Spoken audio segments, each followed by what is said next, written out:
শেখ হাসিনার প্রেতাত্মাদের এই গন্ধ আমাদের নাকে এখনো আসে। তারা ষড়যন্ত্র করছে। আওয়ামী লীগ, যুবলীগ, ছাত্রলীগ আবার 303 অস্ত্র হাতে নিয়ে বাংলাদেশের মায়ের বুক খালি করুক।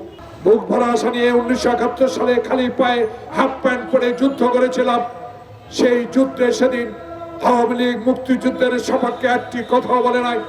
শ্রীদেবী, রেখা, অমিতাভ বচ্চনের ছবি দেখে যারা কলকাতায় জীবন কাটিয়েছে, মুক্তিযুদ্ধ করেছে, বাংলার কৃষক, শ্রমিক, ছাত্র জনতা সেদিন রেসকোর্স ময়দানে এসে বলেছিলেন, আমি বাংলাদেশের প্রধানমন্ত্রী, আমি বাংলাদেশ স্বাধীন করেছি। শেখ হাসিনা জোর করে বলতেন, আমার দেশ আমার বাবার দেশ। সেই বাবার দেশের ছবি দেখিয়ে সারা বাংলাদেশে হাজার কোটি টাকা খরচ করেছেন। একটির চিহ্ন বাংলাদেশে আছে কিনা আমি জানি না। এত অহংকার, অহংকারের পতন হয়েছে। তাই আজকে আমাদের কথা স্পষ্ট, আমরা নির্বাচন চাই, সময়ও দিতে চাই, যৌক্তিক সময় অবশ্যই দিই।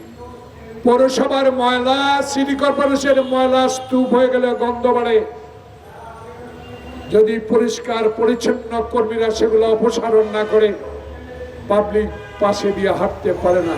প্রিয় বন্ধুগণ, শেখ হাসিনার প্রেতাত্মাদের এই গন্ধ আমাদের নাকে এখনো আসে। তারা ষড়যন্ত্র করছে। এই ষড়যন্ত্র থেকে আপনাকে বের হতে হবে, কারণ আপনার মানসিকতা হলো বাংলাদেশের 18 কোটি মানুষকে। শিয়া বাটার ও ভিটামিন ই সমৃদ্ধ lily glam beauty soap. Lily, always beautiful. আগামীতে এমন একটি নির্বাচন উপহার দিবেন, সেই কথা নিয়ে আপনি আজকে ছাত্র বৈষম্য জনতার আন্দোলনে প্রধান উপদেষ্টা। আপনার বিরুদ্ধে কোনো অভিযোগ আমরা তুলতে চাই না, তোলার কোনো প্রয়োজনীয়তা নাই, কারণ আপনার মতো একজন স্বচ্ছ ব্যক্তি আমাদের এখন প্রধান উপদেষ্টা। আপনার করণীয় অনেক, আমরা জানি আপনার আশা অনেক।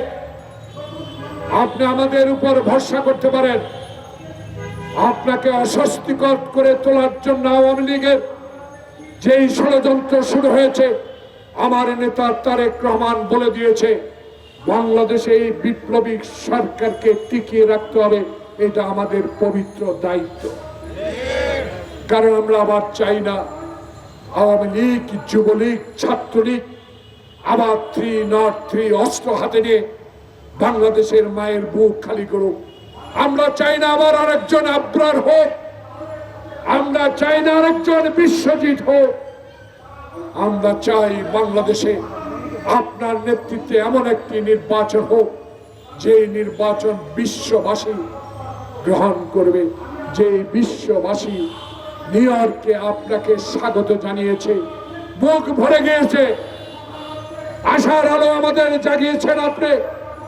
আপনার মতো একজন পবিত্র সৎ ব্যক্তিকে বাংলাদেশের মানুষ পেয়েছে, কিন্তু 2 মাসেও আমরা আপনার থেকে প্রত্যাশা পূরণ দেখতে কিছুটা মন্তর গতি বলে মনে হচ্ছে।